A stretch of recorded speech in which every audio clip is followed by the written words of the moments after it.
देखते हैं त्रिकोणमिति में हमने उस दिन देखे थे क्वेश्चन अभ्यास प्रश्न पत्र बन के। तो अभ्यास प्रश्न पत्र 2 के हम क्वेश्चन यहाँ से देखेंगे। तो इसमें क्या है, त्रिकोणमिति में जो अभ्यास प्रश्न पत्र 2 जो है वो एच.डी. यादव की बुक के क्वेश्चन जो दे रखे उन्हें हम एक क्वेश्चन बाय क्वेश्चन को सॉल्व करेंगे और उससे पहले उनके किस तरह से उन्हें सॉल्व किया जाएगा उसके कुछ बेसिक कंसेप्ट देखेंगे। तो त्रिकोणमिति में सबसे पहले समकोण त्रिभुज की बात करेंगे। तो समकोण त्रिभुज क्या होता है, वह त्रिभुज जिसका एक कोण 90 अंश का होता है। तो इसमें एक कोण 90 अंश का हो गया, ये कोण कितने अंश का हो गया, 90 अंश का। जो 90 अंश का कोण होता है किसी त्रिभुज में, जो 90 अंश का कोण होता है उसके सामने वाली भुजा, ये वाला कोण है तो इसके सामने वाली भुजा कर्ण कहलाती है। उसके सामने वाली भुजा को क्या कहते हैं, कर्ण कहते हैं। जो कोण 90 अंश का होता है उसके सामने वाली भुजा को क्या कहते हैं, कर्ण कहते हैं।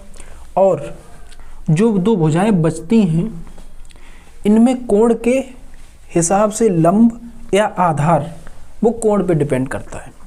तो यहाँ अभी हम मान लेते हैं ये कोई कोण है थीटा, कोई कोण है थीटा। तो ये थीटा कोण है, इसके सामने की भुजा ये वाली, जो भी कोण होगा जिस कोण की हम बात करेंगे उसी कोण के सामने वाली भुजा को क्या कहेंगे, लंब कहेंगे। क्या कहेंगे, लंब। और जो बचेगी नीचे वाली भुजा उसे कहेंगे आधार। तो ये कोई त्रिभुज है, मान लेते हैं ए बी सी है, ए बी और सी। ये कोई ए बी सी समकोण त्रिभुज है जिसमें एक कोण कितने अंश का है, 90 अंश का। और 90 के सामने वाली भुजा को क्या कहेंगे, कर्ण। और जो शेष दो भुजा बची हैं उनमें जो थीटा के सामने की भुजा, जिस कोण के सामने की भुजा वो क्या कहेगी, लंब। और जो बचेगी वो आधार। तो 3 भुजाएं होती हैं, लंब, आधार और कर्ण। तो हम यहाँ पे क्या बात करेंगे, एच.डी. यादव में त्रिकोणमिति अनुपात, किसकी बात करेंगे, त्रिकोणमिति अनुपात की। तो अनुपात कितने होते हैं, 6 अनुपात होते हैं। त्रिकोणमिति अनुपात कितने होते हैं, 6 अनुपात होते हैं। नंबर 1, अगर ये थीटा कोण है तो होगा क्या, साइन थीटा इक्वल टू लंब बटे कर्ण। शॉर्ट में हम लंब लिखेंगे एल को और कर्ण लिखेंगे के को, ठीक है। तो साइन थीटा इक्वल टू क्या हो जाएगा, लंब बटे कर्ण। कॉस थीटा क्या हो जाएगा, आधार, ए लिखेंगे आधार बटे कर्ण। फिर नंबर 3 पे आता है टेन थीटा। टेन थीटा मेरा हो जाता है लंब बटे आधार।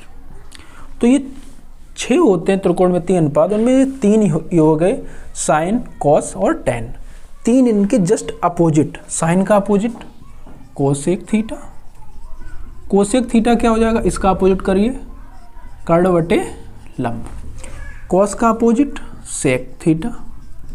तो सेक थीटा क्या हो जाएगा, कर्ण बटे आधार। इसी प्रकार टेन थीटा का अपोजिट क्या हो जाएगा, कॉट थीटा। ये क्या हो जाएगा, आधार बटे लंब। तो इनसे हमको सूत्र बनाएंगे यहाँ से। तो 6 अनुपात हमें याद रखने हैं यहाँ से, sine theta, cos theta, tan theta, cosec theta, sec theta और कॉट थीटा। अगर हम इन दोनों का मल्टीप्लाई करेंगे, sine theta into cosec theta, तो क्या होगा, लंब बटे कर्ण। कोसेक थीटा क्या होगा, कर्ण बटे लंब। तो देखो कर्ण से कर्ण और लंब से लंब एक बार कैंसिल हो जाएगा। तो sine theta into cosec theta कितना आएगा, तो यहाँ से एक सूत्र बनेगा, sine theta into cosec theta equal to 1। एक सूत्र बन गया, sine theta into cosec theta equal to 1। तो इसी तरह से हम यहाँ पे जब इन दोनों का मल्टीप्लाई करेंगे तो आधार से आधार और कर्ण से कर्ण कटेगा, तो क्या हो जाएगा, cos theta into sec theta equal to 1।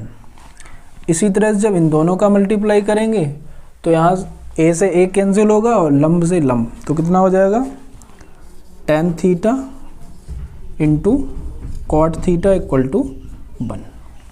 तो इस तरह से ये सूत्र बन जाएंगे।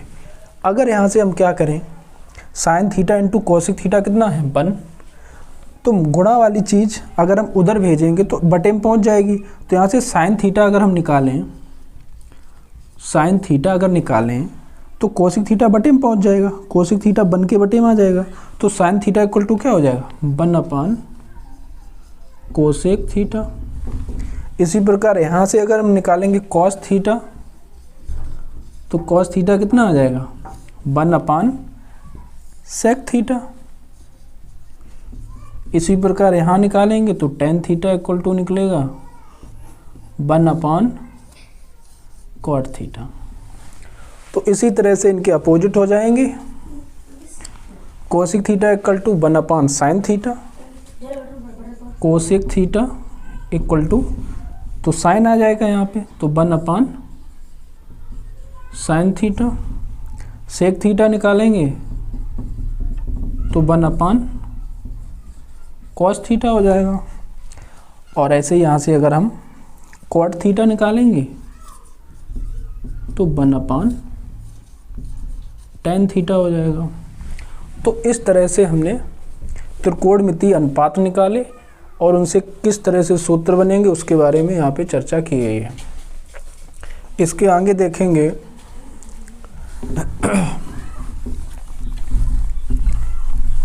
इन सूत्र को अच्छे से याद करना है और उसके बाद हम न्यूमेरिकल किस तरह से बनेंगे उन पे चलेंगे।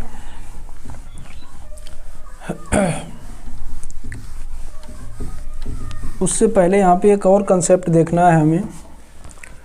किसी त्रिभुज में अगर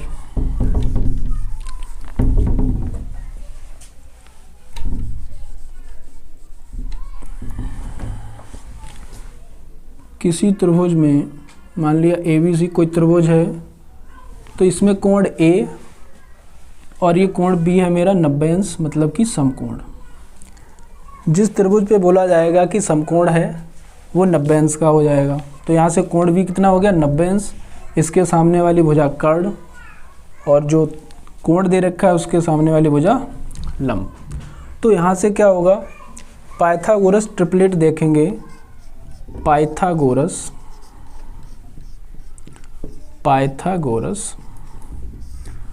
ट्रिपलेट या त्रिक।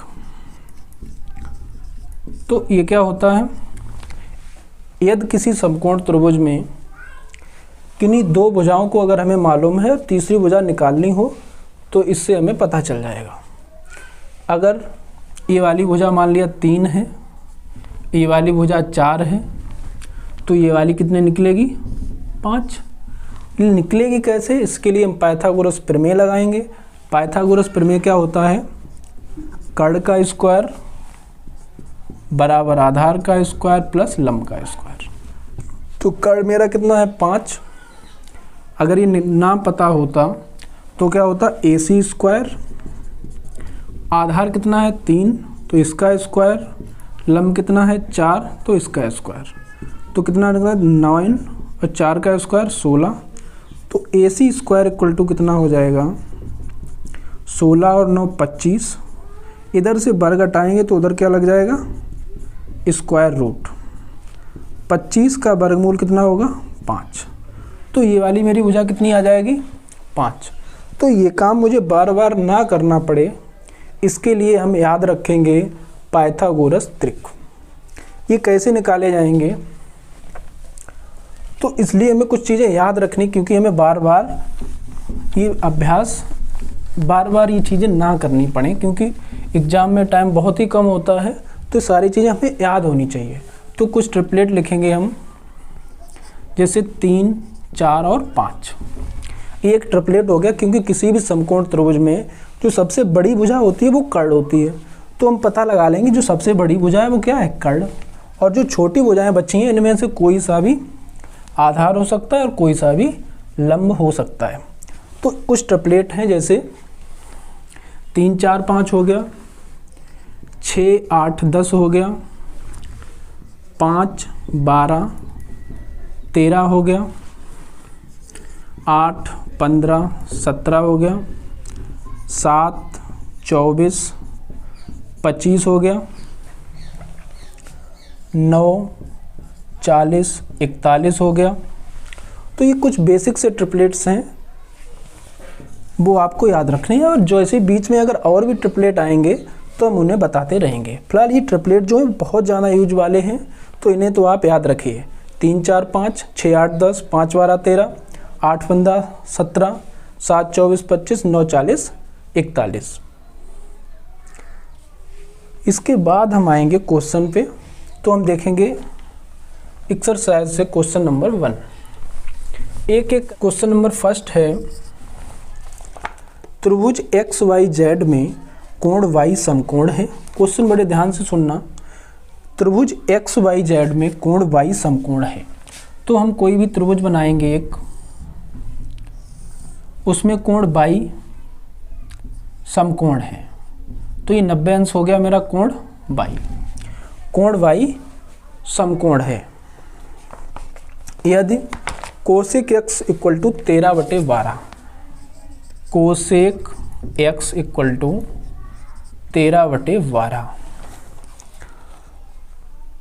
और XY इक्वल टू 1 सेंटीमीटर, तो भुजा YZ की लंबाई सेंटीमीटर में होगी।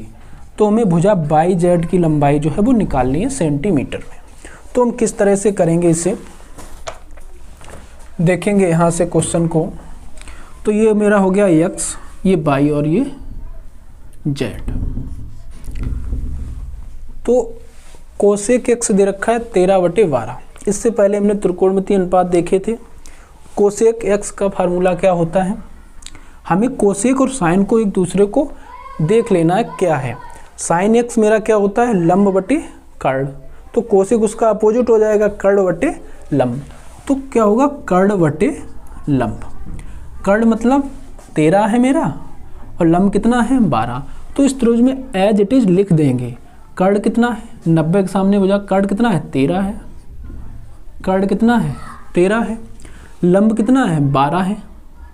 लंब मतलब x है, तो ये वाले कोण होगा, इसके सामने का ये कितना हो गया, लंब कितना हो गया मेरा 12। इतनी चीज़ क्लियर। एक काम यहाँ से क्या हो सकता है कि हम इसमें पाइथागोरस प्रमेय लगाएं, उसके बाद ये मान निकालें। या इससे पहले भी हमने ट्रिपलेट लिखवाए थे कि 5, 12, 13, ये ट्रिपलेट लिखवाया था 5, 12 और 13। तो एक बात बताओ, जो सबसे बड़ी भुजा है वो 13 होती है, लेकिन ये रेशियो में है, तो ये कितना हो गया 13, ये कितना हो गया 12, 2 हो गई।